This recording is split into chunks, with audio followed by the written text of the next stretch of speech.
समझ रहे ना? अब हम लोग इसका बात करेंगे स्टेप बाय स्टेप।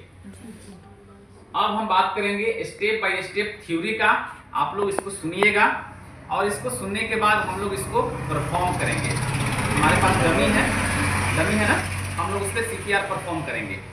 तो इसका फर्स्ट स्टेप क्या है? अगर कोई व्यक्ति हमारे पास, हमारे क्लासरूम में, हमारे अगल बगल, या हम कहीं भीड़ मेला में जा रहे हैं ना, दशहरा पूजा का मेला या और भी कोई चीज का जो मेला होता है, अक्सर उसमें बहुत सारा लोग आते जाते हैं।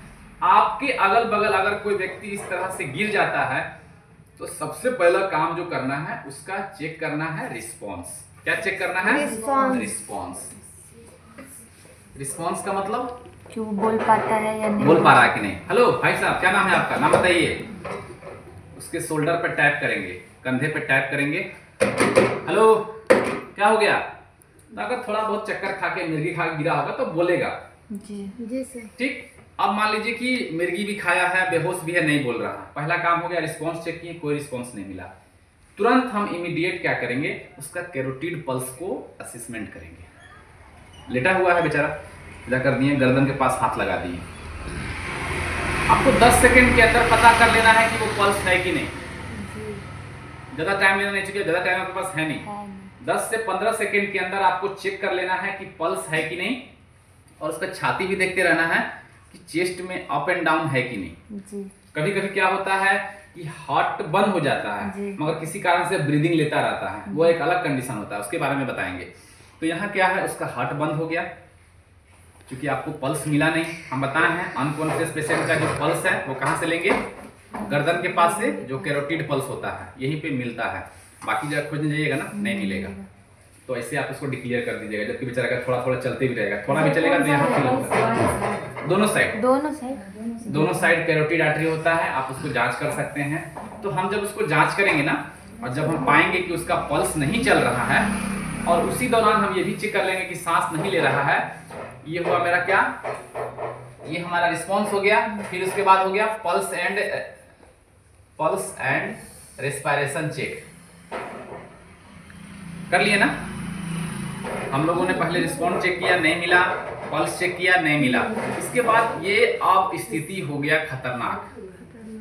नहीं खतरनाक है? अचानक से कोई मेरा जानने वाला था, जान पहचान का था, या दोस्त था, मेरी सहेली थी, कोई भी था, या इसका तो हार्ट बीट मिल ही नहीं रहा, इसके तो दिल धड़क ही नहीं रहा। तुरंत हम क्या करेंगे? कस के शोर मचाएंगे, आवाज लगाएंगे कि जल्दी कोई जाइए, इमरजेंसी टीम को बुलाइए, जो वो आकर के शॉक लगा सके या इसका ट्रीटमेंट कर सके। हम लोग उसको लेके कहीं नहीं भागेंगे। पहला नंबर, इस तरह की स्थिति में उस मरीज को जहां है वहीं रखेंगे। अगर कोई बेंच पे गिर गया, अगर कोई कहीं गिर गया, तो हम लोग उसको ऐसे जगह पे लेटाएंगे जो साफ सुथरा जगह होगा और फ्लैट जगह होगा। फ्लैट मतलब नीचे से बराबर, इस पे नहीं लेटाएंगे।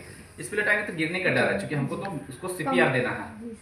अगर कोई व्यक्ति रोड पे गिरा है तो सबसे पहला काम है कि उसको रोड से किनारे लेंगे, है ना। कोई मिर्गी खा के गिर गया है, हम वहीं पे उसका ट्रीटमेंट शुरू कर दिए, तो कोई गाड़ी उड़ी आएगा मार भी देगा ना। पहले तो हम उसको क्या करेंगे? बगल में करेंगे, साइड में करेंगे, फिर हम सारी चीजें करेंगे। तो मान लीजिए क्लासरूम है, ठीक है, यहाँ फ्लैट सामने लेटा दिए।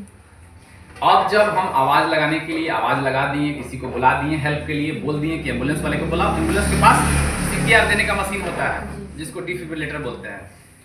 हम लोग बिना किसी देरी के CPR स्टार्ट कर देंगे। CPR स्टार्ट कर देंगे मतलब हम चेस्ट कंप्रेशन शुरू कर देंगे।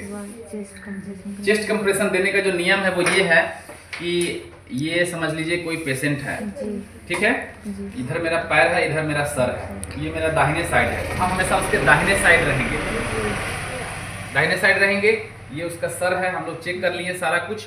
हम इसके ऊपर रहेंगे, ये इस पे, और जो हमारा डोमिनेंट हैंड है, सबसे मजबूत हाथ है, उसको हम इस तरह से करेंगे, और इसके पीछे वाले हाथ से इसको लॉक करेंगे, और उसको चेस्ट के बीचों बीच जो स्टर्नम बोन, जिसको ब्रेस्ट बोन बोलते हैं, वहां पे हमारा हार्ट होता है, उस पे रख करके हम भरपूर जोर लगाएंगे। कम से कम 2 इंच यानी कि 5 सेंटीमीटर तक उसका हार्ट चेस्ट को कंप्रेस करेंगे।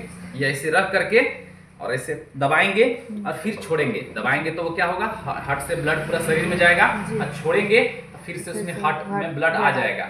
इसी तरह से फिर दबाएंगे और छोड़ेंगे, मशीन से या हाथ से ही। हमारे पास कोई मशीन नहीं है, मेला में है, हम घूमने निकले हैं, हमको बस अपने से करना है, मशीन वाला पार्टी आ रहा, जब तक वो आ रहा तब तक ये काम होते रहना चाहिए। गिनती करेंगे 1 2 3 4 5 6 30 तक गिनती करेंगे।